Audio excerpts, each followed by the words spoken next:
What's going out there, good people? What's going on out there, good people? What's going on? What's going on? This is Jay Jones. It is what it is. Jimmy J. Jimmy J. Jay Jones is in the building, but Jimmy J has taken over the show. Um, I appreciate y'all. I need y'all to go out there and share. Yeah, I'm about 5 minutes late, but we're going to make sure this show ends up 5 minutes early. So we're going to make sure we take care of that. Today I got the hammer. Hammer don't hurt him. Hammer don't hurt him. It's the reason why I got this hammer, y'all. It's the reason why I got this hammer. It's the reason why I got this hammer. We're going to take care of business today. Hammer don't hurt him. It is what it is. Please share. I got some things I got to talk about today. Get off my chest today. I know I say this every single week, every Friday. It sounds like I may be prepared some Fridays I'm not prepared. But I got something on my chest I got to get off. It's very, very important. So I need y'all to share. I don't start talking until the 5 minute time period is over. So I'm asking y'all, I'm begging y'all, let me go ahead and make sure I ain't got no comments going on. I'm asking y'all, begging y'all, pleading y'all to go out there and share. Let everybody know that the broadcast is going on. The broadcast is live and in full cover. It will not be televised, as they used to say back in the day. The revolution will not be televised, but a revolution is needed in our community. And so I'm asking y'all, I'm begging y'all. I see we got about 5-6 people in this mission. If y'all don't want to hear the word, make sure we share. Let everybody out there in the world know we getting ready to have a candid conversation about what's going on. It is what it is. It is what it is, y'all. And we got to stop and we got to start putting the messages out there that we can change society and make society a much better place. So I'm asking y'all, begging y'all, I know y'all want to hear candid conversations. I know y'all want to hear conversations that are peaceful and we're not disrupting the flow of stroll or whatever you want to call it in the program. I know y'all want that, but sometimes you have to interrupt the system to make sure the system is listening to what you got to offer. And what I learned, I'm going to tell you right now before my minute is up, before we really start talking, what I learned is there's more people watching me than I even thought about. And so I don't really care about what people look at me when I'm live. I respect that. I respect those who are man enough, woman enough to catch me live and respond to me while you can see me in living color and not wait till it rebroadcast once or twice. Because we at ATR, we make sure this thing gets rebroadcast more than one time because it's so important that we make sure the message is clear, the message gets out there in the world. And so, I'm on my 20 seconds before I got to end my discussion, and I want to make sure it's understood. ATR ain't going nowhere. We're going to get live in full color. We're going to be bigger and better because it's time to get the message out there as far as what African Americans, minorities are going through in this world, and we got to make sure we're getting the message out to you. And so with that, with the 5, the 4, the 3, the 2, the 1, yes, this is Jimmy J coming to you live in full color. I appreciate those people who took the time to be with me. It is what it is. And we've been talking about what if scenarios and what if scenarios are very important to me because what if scenarios change the culture, change the conversation, change the dialect among those people who I'm trying to get the message out to. And so today, my what if subject is today. Recently I attended a Black Chamber event and I attended the regular chamber event. And so I said Black Chamber event first because the chamber is called the Black Chamber. Now you have the Savannah Chatham Area Chamber, which is not the White Chamber. It's just the Savannah Area Chamber. And so it's host to anybody who wants to do business in our community. Chatham County, Savannah, Georgia, stand up. And so we had a good event yesterday. They had close to, I can say about 200-300 people there. You had the mayor there. You had city council people there. You had Thunderbolt city council people there. You had a multitude of different people there at that show, at that function. And so I looked at it from the economics. It's economics, the economics drive among us as people. It was a great showing of communication. And I didn't see a lot of people talk about color at that meeting. Now, some conversations could have been about color. Some conversations could have been about control, privilege, and all that good stuff like that. But the conversations I had was having good time eating oysters, having good time talking to white friends, black friends, everybody else out there under the sun. And I know I'm going to get executed for this conversation because this conversation is going to say, hey, why aren't we taking the time to invest in the chamber that gets money, proceeds from Chatham County and the city of Savannah. Now, I've repeated this and said this several times. It's so important for us to make sure we get involved in that chamber as a business. Not as a black business, not as a white business, not a Puerto Rican, Chinese, woman or man business, old, young, whatever, as a business. If you own a business and you want to make some kind of profiteering out of what goes on in Chatham County, then you should be investing in the Savannah Area Chamber. The membership is $350. It's not exclusive to anybody. All you got to do is say you own a business and make sure you pay the dues and sign up for it. And they'll send you a plethora of information to make sure that your business can survive within this community market. Now, if you would have came to it and I saw black people, white people, all kind of people at this event, and what they did was they socialized, intermingled with all kind of other people under the sun.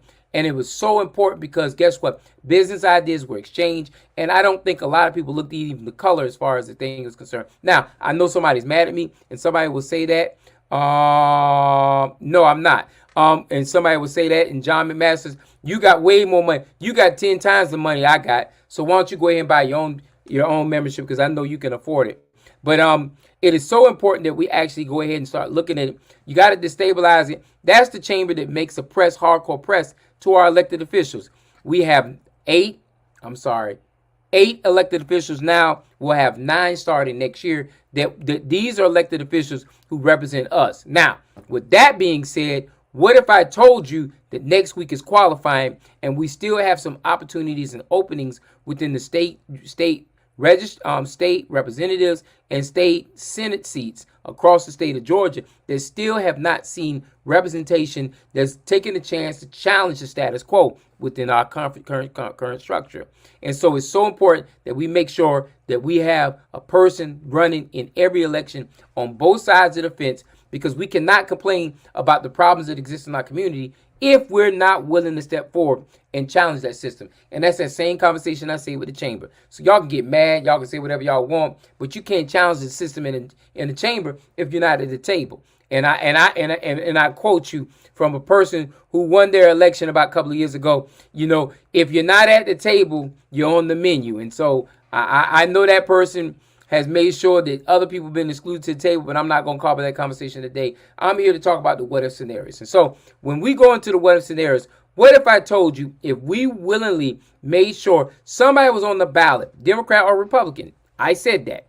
Democrat or Republican, challenge the status quo to make sure that privilege does not stay in existence. Because I'm going to tell you something. Privilege don't only stay in existence from one political party. Privilege stays in existence from both political parties. The Democrats and Republicans ensure privilege stays in position. And the reason why privilege stays in power is because what to happen is if they're not elected into that position, they buy people from another party to be elected in that position. So, I'm sorry, y'all. Whoa. My hand got jittery right there. Sometimes we got to make sure that we connect ourselves with politicians who actually are moving the narrative forward. Now, watch this. Politics goes from the local to the county and the city to the state, to the federal.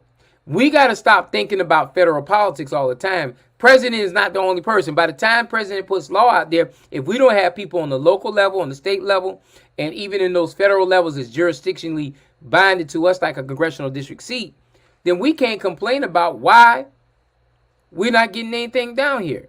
And so the piece of the pie only flows down here to our system, because when people run for public office, they can make sure that they can get that piece of the pie to make it down here. When local people run for public office, they can make sure that that piece of pie is divided amongst us. The reason why we don't get some time is because we're not willing to get out there and challenge those seats to make sure we have people to run for office. And I said that plug. I'm going to stop talking about that after next week, because next week is qualifying for the state of Georgia. If you have an interest to run for public office, if you have an opportunity to be able to serve the people, I don't care if you're Republican, Democrat, if you have a heart of gold for people, I encourage you to step out your gate and run for public office. Don't worry about who's running on a ticket. If you think you can do better for our government, you get on that ballot and you run for yourself. And so I said my public announcement. I'm done with that piece right there. The what if scenario is, guess what? Because if we don't step to the plate and we don't qualify next week, then guess what? You're going to be I'm a part of the problem. And John, to answer your question, how does the chamber divide the pie? They divide the pie based on people who standing there watching the knife, how it gets cut. And if there's nobody standing there to watch the knife get cut, and yes, it might take 1 year, 2 year, 3 year, 4 year, 10 years to make sure that that pie is cut up, divided equally amongst us. You expect people to do right by you, and you're not at the table to hold them accountable, then you can't expect anything further. And so the chamber pie is not divided equally. I'll be the first one to admit it, but they do divide it based on those people who are showing up to that chamber meeting and who are showing up to make sure that that pie is actually equally given out there. And if we're not showing up at the chamber to divide that pie, then we're not going to get anything for any equitable reason for any other community out there. And watch this. We have so many members who join every single year. And if we're not willing to make sure we stand up for the gate, I don't expect nobody to give anything to anybody if you're not there to make sure you challenge the system. And see, that's what we get wrong at. We just expect everybody's supposed to be upright and forth going and make sure they give everything wholeheartedly to everybody. We have to make sure that we're doing right. And yes, Howard, you spoke of the chamber. Where were you going to discuss the experience of the black chamber? I mean, I don't have a problem talking about my experience with the black chamber. I've been trying to become a member in the upper echelon of the black chamber. I've been trying to become more involved in the black chamber. And in recent months, last month, I actually hosted with the black chamber. So I'm trying to make sure that every chamber that's equitably fair out there gets this opportunity. And my thing is this. I'm not here to talk about the black chamber because I'm not a part of the black chamber right now. I was a former member of the black chamber. I am currently now a member of the chamber. And so that's the discussion I'm going to have is about the actual chamber that's out there right now, the Savannah area chamber. And I'm going to make sure that I join it. I'm going to participate and I'm going to hold them accountable. I can't get what I want from the legislative body the last minute. So what I plan on doing is making sure going into the legislative session next year, I'm not going to just challenge the chamber, but I'm going to challenge all those elected officials who are state reps and state senators and all those private conversations I have with them. I'm going to turn out to make them public conversations. And that's how I'm going to challenge the narrative. That's how I'm going to challenge the system. I'm going to hold those people accountable. And because it's my show and I can mention whatever I want on my show. I don't go to Spivey law firm to mention anything. So on my show, I can talk about what I choose to talk about on my show. And so that's why I mentioned it. And so with that being said, the next focus to be conversating on, because once again, this is Jimmy J's show. I don't go into anybody else's avenue and tell them how to do anything. And I don't appreciate when people come into my avenue and tell me how I should be doing things. But I'm going to move forward onto this conversation because it's so important. And I don't care how many laughs you put up there. I'm laughing at you too because you can't control me just like I can't control you. And so with me having these conversations out here, it's so important that we make sure we address the black chamber, any chamber, Savannah area chamber, all these chambers, because you know why? The chambers are the ones who drive the economics in our community. And if we're not approaching those chambers to make sure the visible economics is actually being put out there, then we're just suffering. Yeah, you may have not told me, but then you just said, then why did you mention it? That's asking a question, and I answered your question, sir. And so with us moving forward, because I'm not going to even repeat anything else you put out here, because obviously you want to gain some attention, some conversation out of it. And so I'm going to leave it alone and let you challenge and talk of whatever you want to put out there.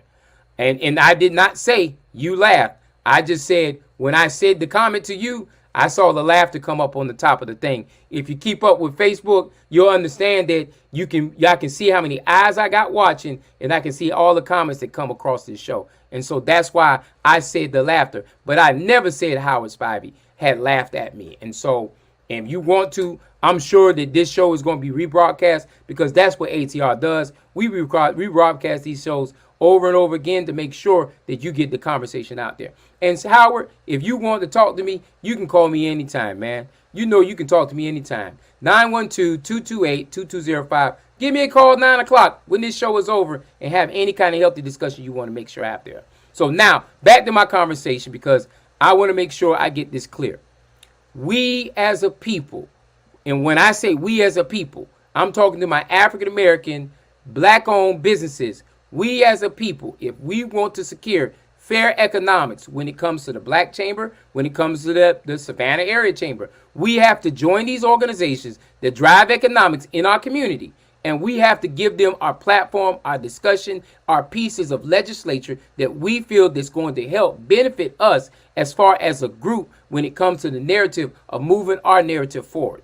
Now, you know, if we're not willing to step up and have these courageous conversations, if we're not willing to make sure that we have black press, we have press that's going to put our agenda out there, our conversation out there, our pathways and everything out there, discussion wise, then we're going to keep losing.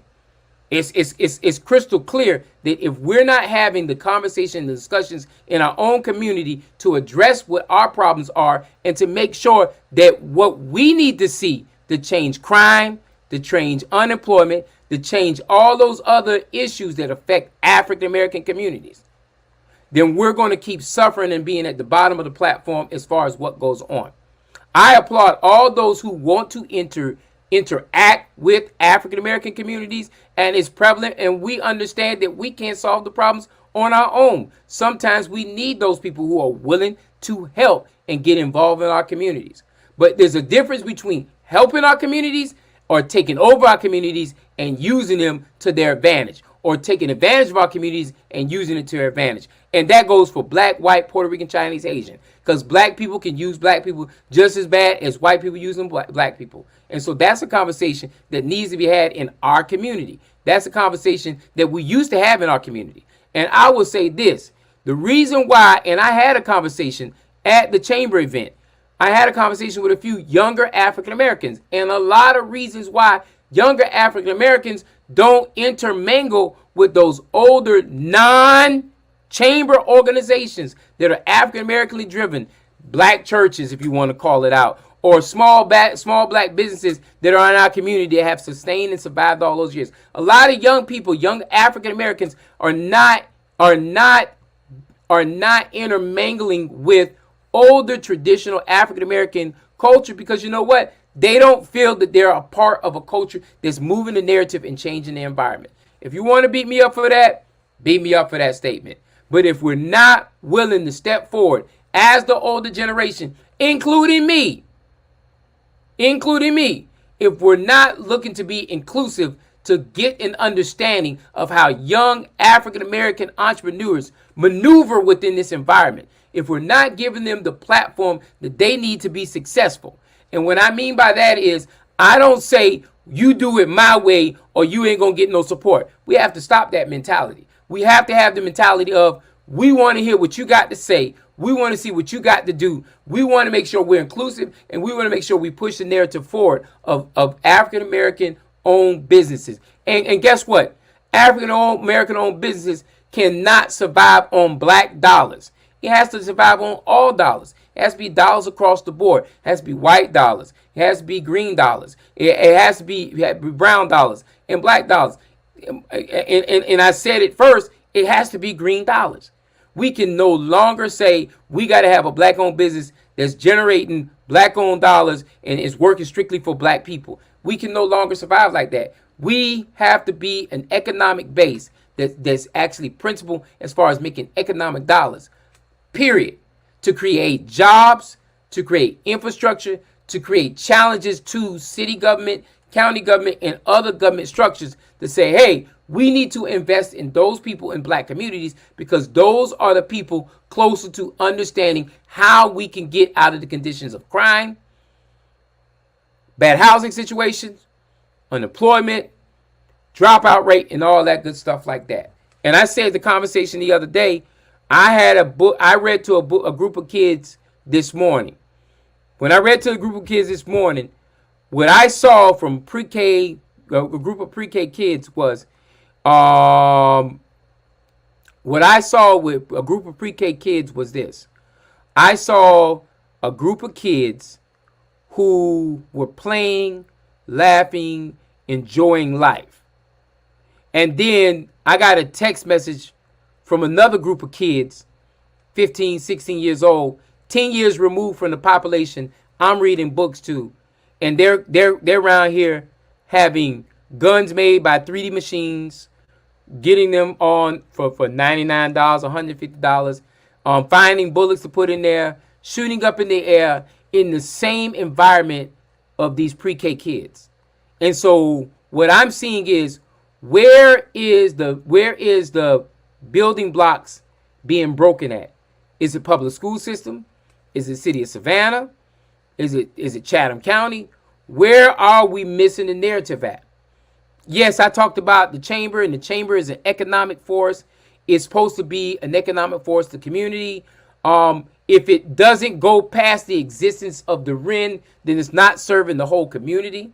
And that's something that, I don't have a problem talking to the chamber leadership. But right now, I just want to get my feet wet. And yes, the chamber does control too much politics and policy because you know what? They control the political leaders that make the narrative work. And if you look at, and my thing is, every person in Chatham County, Savannah, Georgia, across the United States of America, if you want to see how your legislators are working, it's public information. You can see how legislators put up bills, House bills, Senate bills. You can see how they put all those things out there. And guess what? A lot of that influence comes from economics. I don't blame the chamber. I blame economics. Chamber is just a flow system that makes it happen. Now, it's not going to change overnight. I can tell you that too.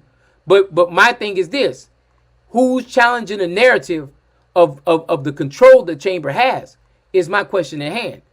Who is the person challenging how the chamber has influence in this community? That's the question I ask. If we're not willing to ask those questions, if we're not willing to ask the questions of chamber, you're getting money from the city of Savannah, you're getting money from Chatham County, and we're not willing to challenge the city leaders in Savannah, we're not willing to challenge the leaders in Chatham County and say, hey, are y'all giving those opportunities? Are you challenge your cities, municipalities? Are y'all giving the chamber what your list of serve is that matches the people you represent? That's a good question to ask. But if we're not asking those questions, we keep losing on the battle. And yes, if the teens are shooting in the air, yes, they're just shooting in the air, Howard. But guess what? Some of these teens are shooting at each other. It was a 14-year-old who died, who got shot by that gunshot that got shot in the air, and it went through the one floor into the next floor, and it killed the guy, and it shot him in the head. And yes, parents are part of the blame, but guess what? Parents can't be the whole blame, because if parents aren't bringing in equity or economics or the money to be able to be at home with their kids, I mean, what flow system are we creating? When I grew up in Chatham County, and I grew up on the south side, I didn't grow up in an impoverished community, so I'm not even going to try here and flex. But what sources do we have where a kid after school can go and play video games, can play with each other, have fun with each other in a structured environment? Where are these things at?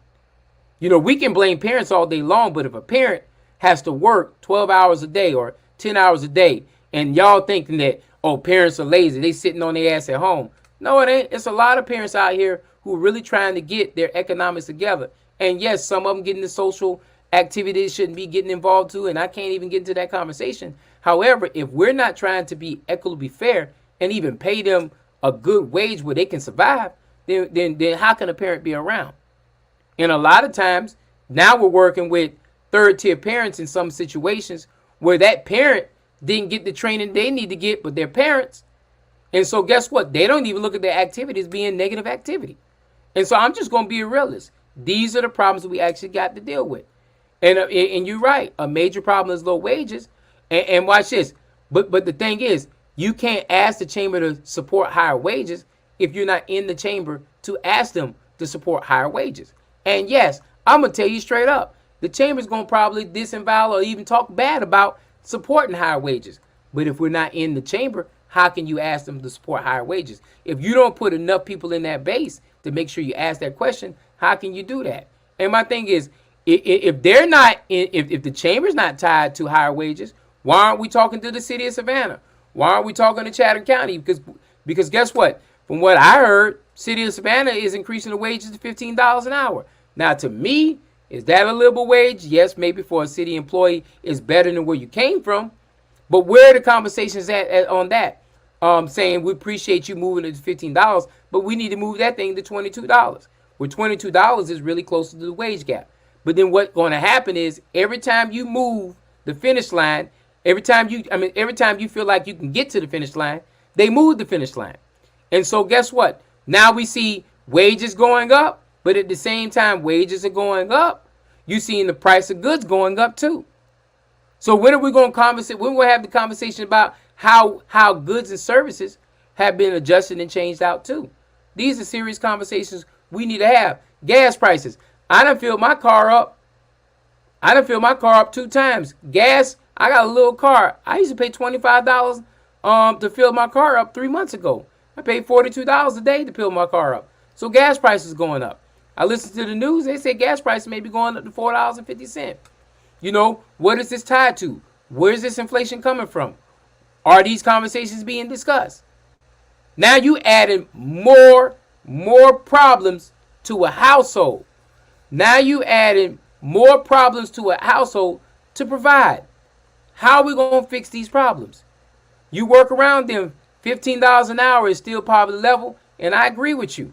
But you know why the mayor is putting this out there? Do you know why city council is putting $15 an hour out there?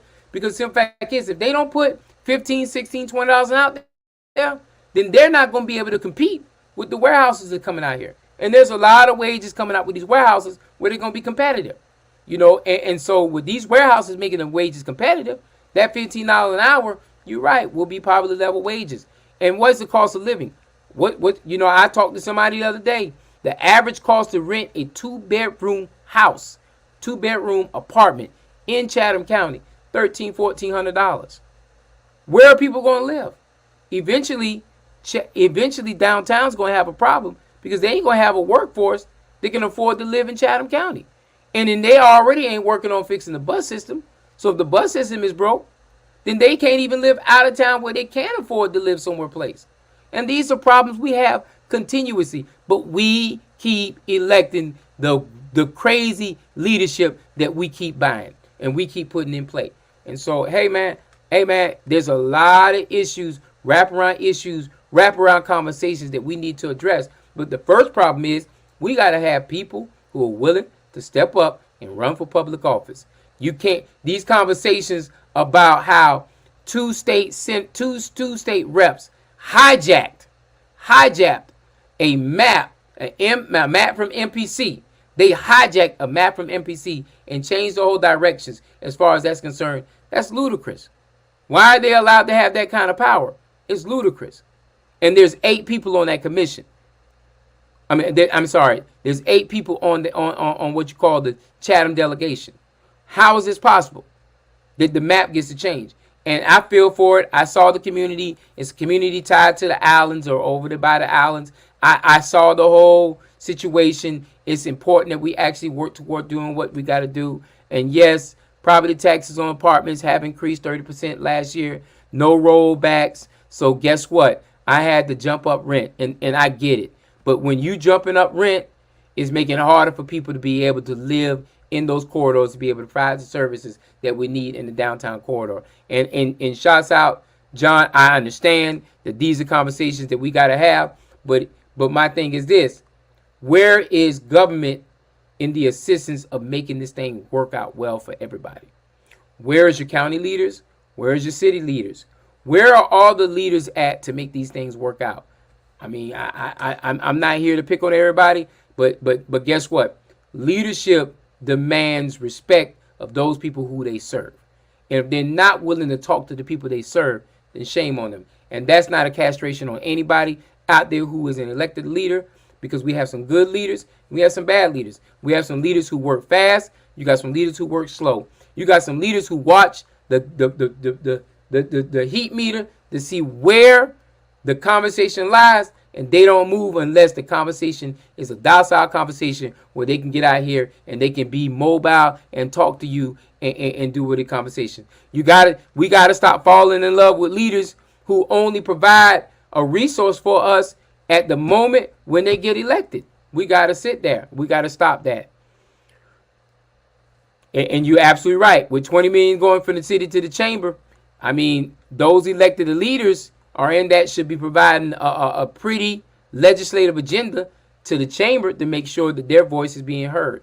But the thing is, if the average Joe doesn't know what kind of revenue is being pushed around from county to city and city to county and city to chamber and chamber to city and city to chamber to county and county to chamber, then we're just having this conversation. And it's a good conversation. But with $20 million a year from the city going to the chamber, you got to expect either this. Watch this. If I gave $20 million, I'm sure, John, if you gave $20 million to the chamber from the city and you sat on city council, you going to give some directions of where you want that money to be directed to.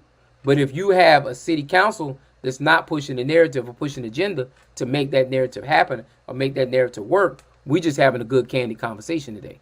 It's not on me. I'm not elected. I'm not in any kind of capacity of being elected. All I'm saying is $20 million coming from one entity to another entity, you will hope that you will want receipts of how you provide excess results to the entity that provided the $20 million. But I'm sure that the city gets away with it because most people on the city council may not understand that $20 million is being given or understand how that threshold of that $20 million is being given over there right there. And there's a membership fee because you know why? Membership fees keep certain people, certain groups out of joining certain bigger groups. And so I will put a membership fee out there too because you know what? Hey, it's not problematic. And guess what? Whether they're different or whether they understand, then those people on that city council need to get a hand on what needs to move the narrative forward. And if we don't do that, then guess what?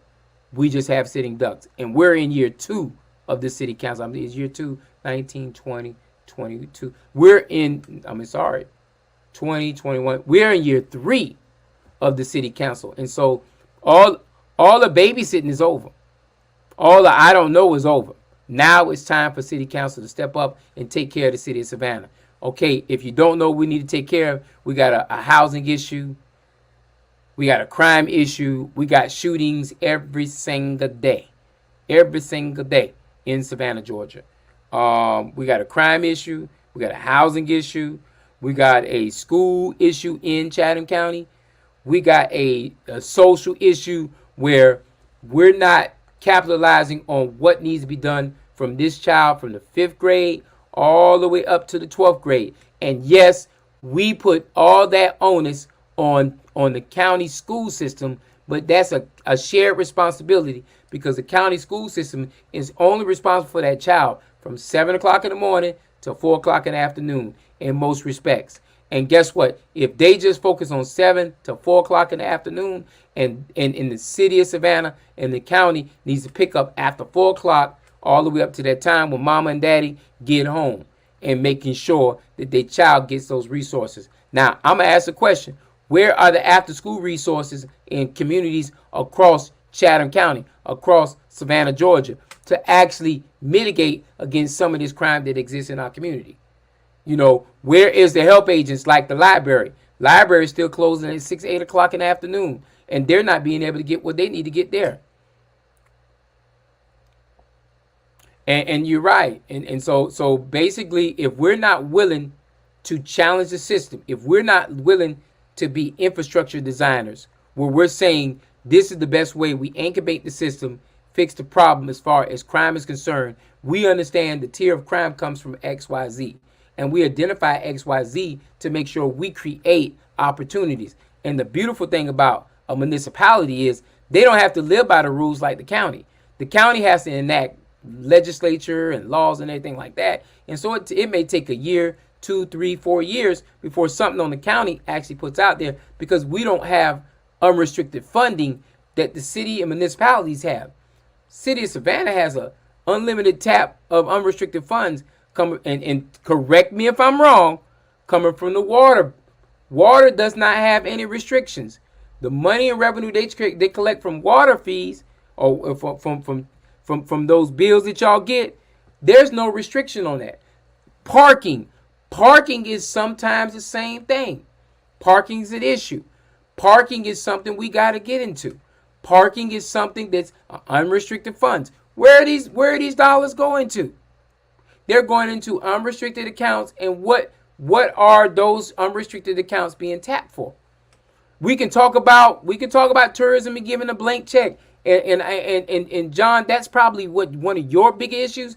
But as far as tourism is concerned, they're giving a blank check, but tourism doesn't exist if we don't have people making them beds, people in the restaurants cooking in them restaurants. What else we need? People at that front desk, people in the back washing dishes, people doing all those jobs that's down there. Tourism doesn't exist if those employees don't exist. And what's getting ready to happen is if Savannah doesn't come up with a model that fixes this problem, it's going to push those working class people further and further out in the community, and they're going to lose all those opportunities. You call them enterprise funds, I call them unrestricted cash. Same conversation.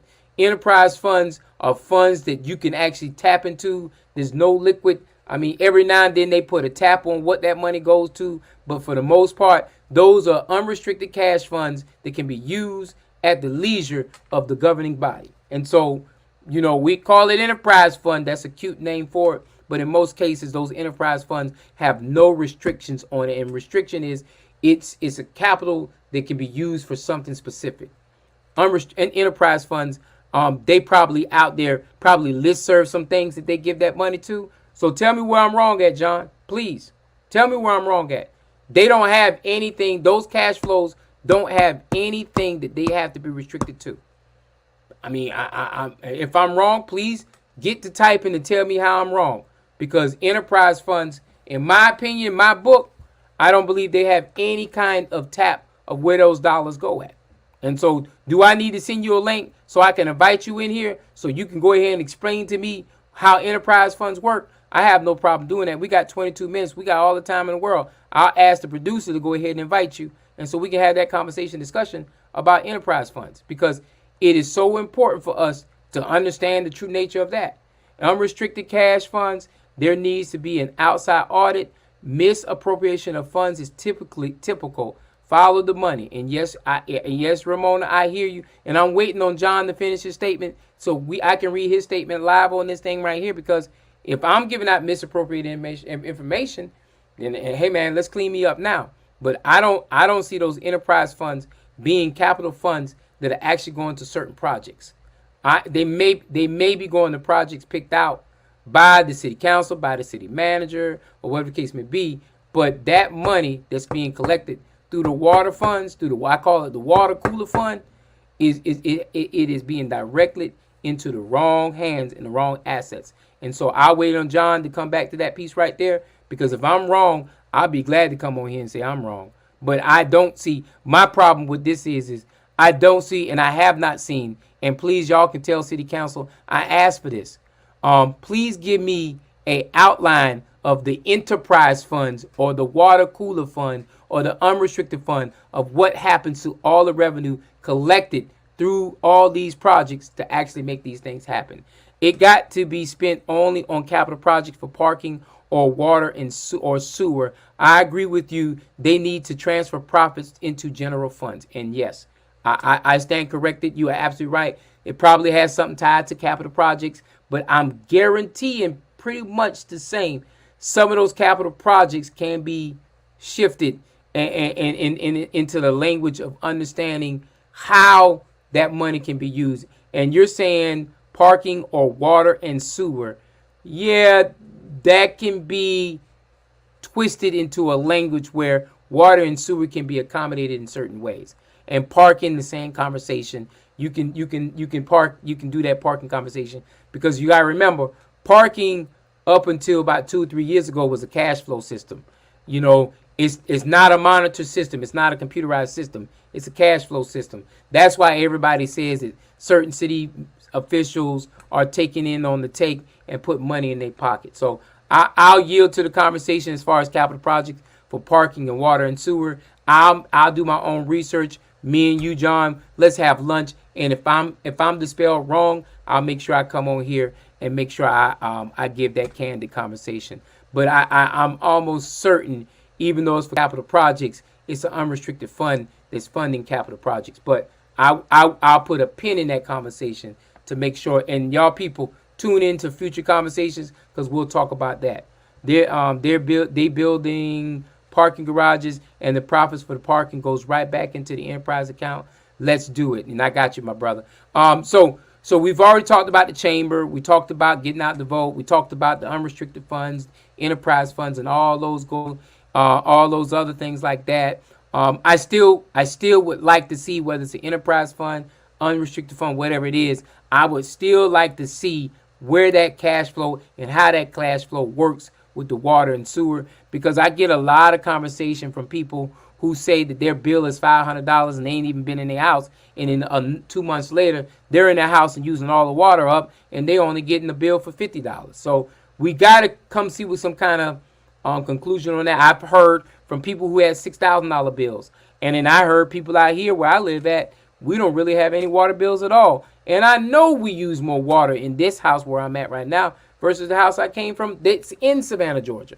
And so understanding the makeup of how that water and sewer thing works is probably a conversation I need to bring somebody on the table who can explain that conversation. And what I'll do is I'll reach out to those people who work in those environments so I can get the true story. And I want to talk to somebody from the lower level who deals with water and sewer and how it's developed and picked up and everything like that. And I want to talk to somebody at a high level who has a full understanding, a grasp of that conversation of how that actually works. And so with that being said, I'm going to close out on that conversation. The last piece of conversation I want to go back and loop on is I want to talk about, and I want to close out strong on this, the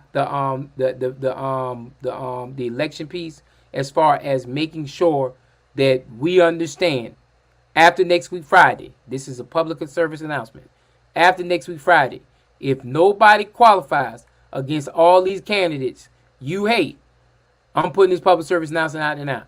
If it's a candidate you don't like and nobody qualified against them, I don't give a damn what party they're part of. If a candidate you don't like and nobody qualified against them, I don't want to hear jack from you about what that person's not doing. I'm not hearing it. If I find out that you're complaining about the person and you live in that person's district, I'm going to cut the conversation and I'm going to walk away from you. You know why? Because I'm tired of people complaining. I'm tired of people talking about people. And no, Howard, I'm not running. I have a 75-year-old father who is really sick, and I just don't have the time to get away from him, my brother. If I did, I would, but I don't have the time. I've already worked on getting him in my community. And it's a lot of other factors tied to it. And if you come to me with the reason like that, I agree with you. But what you're not going to hear a lot from me is I'm not going to do a lot of complaining about people if I had the opportunity to run and I did not run. Because you know why? I cannot complain. Now, I'm going to complain about the county commission because I ran for the county commission 2 years ago. So I'm going to complain about that because I ran for that seat. So if you come to me and he don't do right, I'm going to complain about him. If he do right, I'm going to praise him too. So I want that understood. I'm an equal opportunist when it comes to that stuff. But let me tell you again, next week, Friday, at 12 o'clock, that's when qualifying ends. It starts Monday. It's 9 to 4 o'clock, Monday through Thursday. And then Friday is 9 to 12. This is statewide. This is federal. This is local. If you choose to run for public office, this is the time to do it. If you're tired of the people running and represent you, this is the time to do it. I'm tired of the B and C's, and y'all know what the B's and C's. I'm tired of that.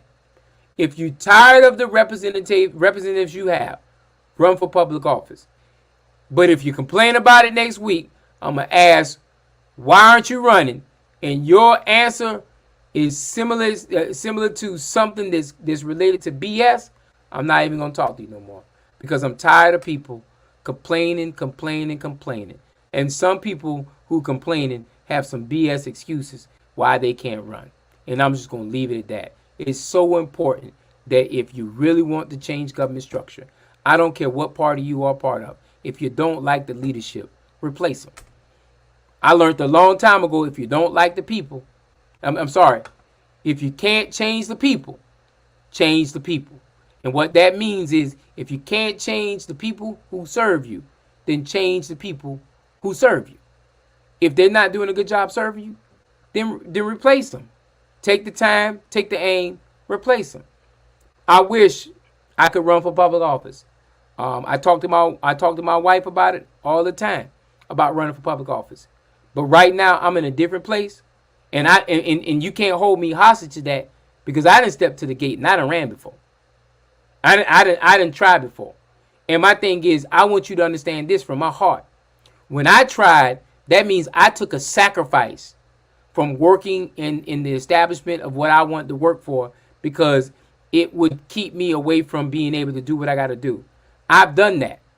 I've done the sacrifice for my family. I've done the sacrifice for my family to be a political leader within the party structure. I've done the sacrifice. I've done the 6 years of sacrifice. Nobody can tell me anything. I'm in 8 years now of sacrifice.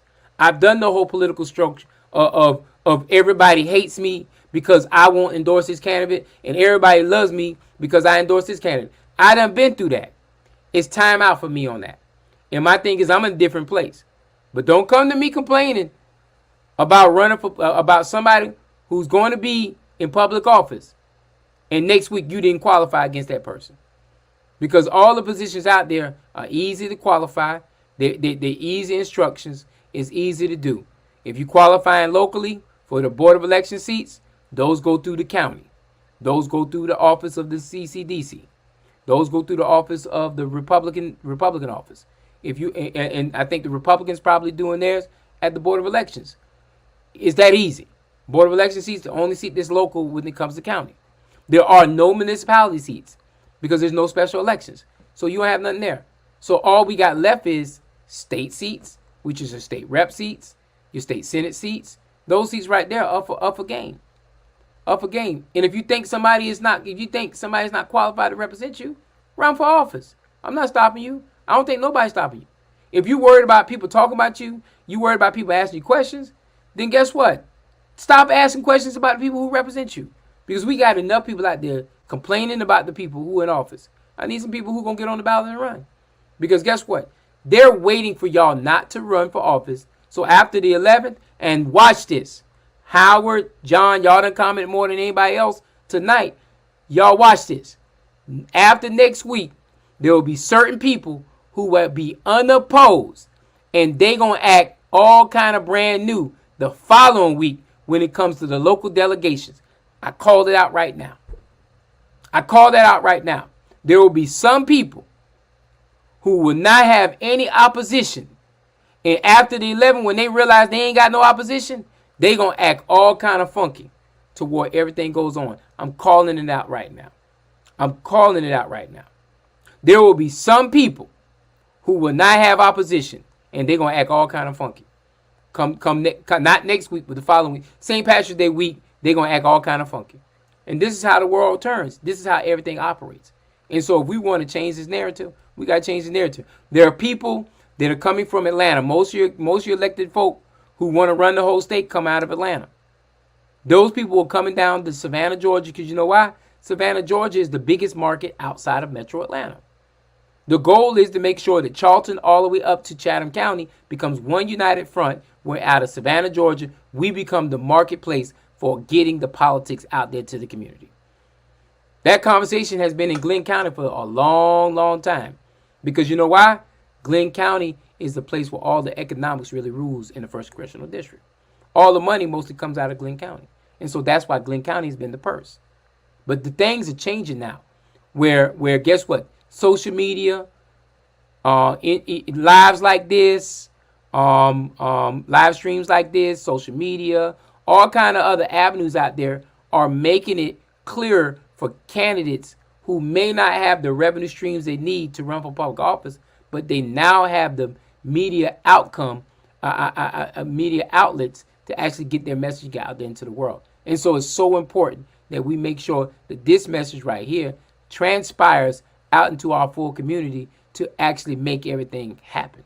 And yes, we got to fire them up, because if we don't fire them up, we're going to keep losing out on these opportunities. And so thank you, Joyce, for putting that out there. It's so important that we actually fire them up and get them ready to roll and roll to the polls was what we need to do. And traditionally speaking, for those people who don't understand, in this election cycle, the primary election cycle, last time we had this cycle, 19% of the voting registration population actually showed up to the polls. So 20%, less than 20%, made the difference at who the leadership was on the school board. On the school board. So 5 of 9 members, the controlling interest of the school board, was decided by less than 20% of the total voting population. And so when you don't get good school board representation, or you don't get good school board opportunities and conversations, you can't get mad at that representation. And the first point is you got to have people who run on the ballot that's going to actually invigorate and make those people actually get to the polls and actually run for public office. It's time out for us sitting back, waiting for somebody to deliver who ain't delivered for 16 years, who ain't delivered for 20 years, who ain't delivered in 26 years. It's time out waiting on people to deliver who've been skipping your house every time they've been living in the newspaper anyway. And so we have to make sure good information, like Margot said, good information gets out there and flows. And it's so important for us to make sure that we're delivering and we're not waiting for expectation for somebody to give you an answer. And so I'm coming to a close. I got about 4 minutes left to have this discussion. But it's so important that we show up, not to the polls on the 24th, but we show up to the qualifying to ensure we have the right group of people willing to represent us. Because guess what? I'm gonna go back to the chamber conversation. When the chamber actually pushes whatever it needs to push, they're pushing it to the elected officials that get elected on November the 8th. So whether it's their friends, my friends, or your friends, if we don't run for public office during the qualifying period, step up and qualify.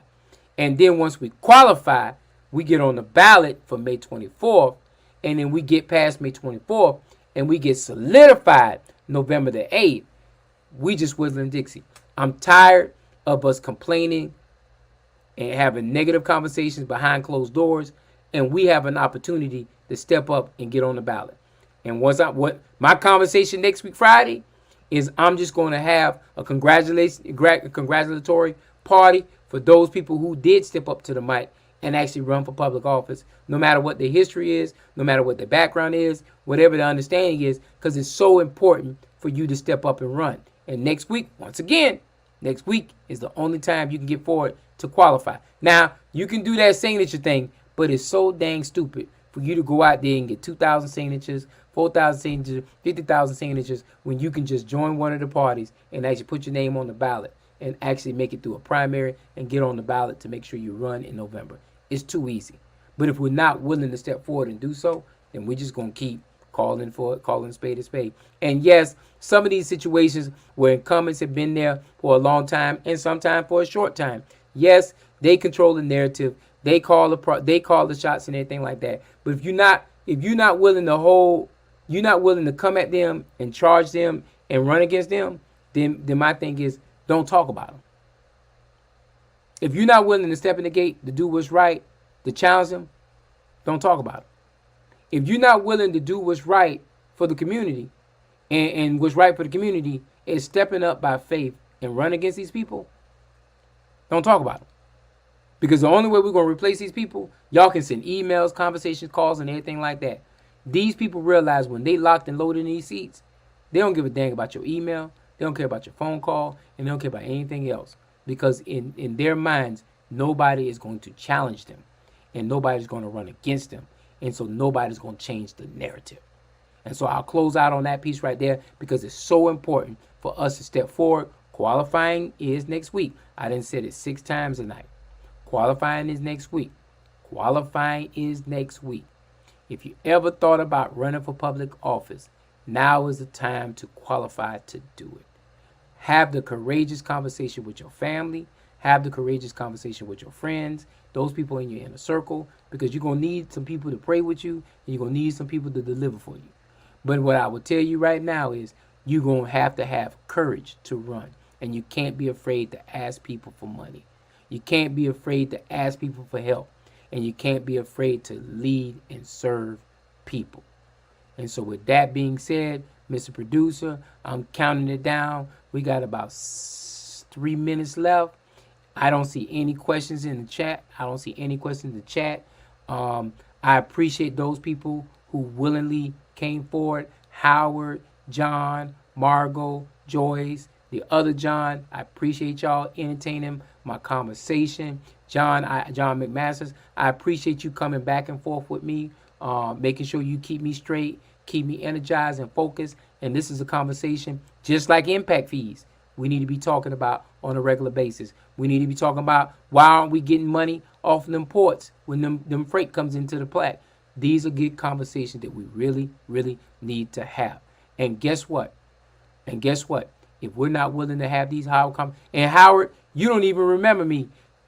When I was a young man, I came into your office and you taught me the whole structure of how we need to do businesses with EIN numbers and tax numbers and everything like that. And I was floored and applaud with you. So shouts out, Howard. I always been a big fan of you, and you don't even know who I am, and that's sad. But you know what? I'm a former county commissioner. I'm Googleable, and Howard, believe it or not, I have always been an admirer of you, and I'm glad you took the time to spend an hour with me, and I'll be glad to have a conversation with you anytime. My number is 912-228-2205. And I got to get off of here, y'all. I appreciate the conversation.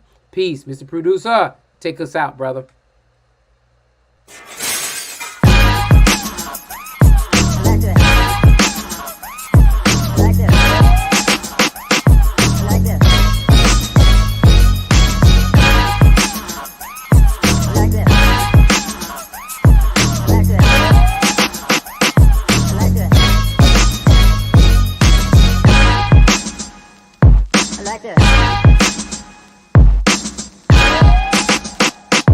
Like this.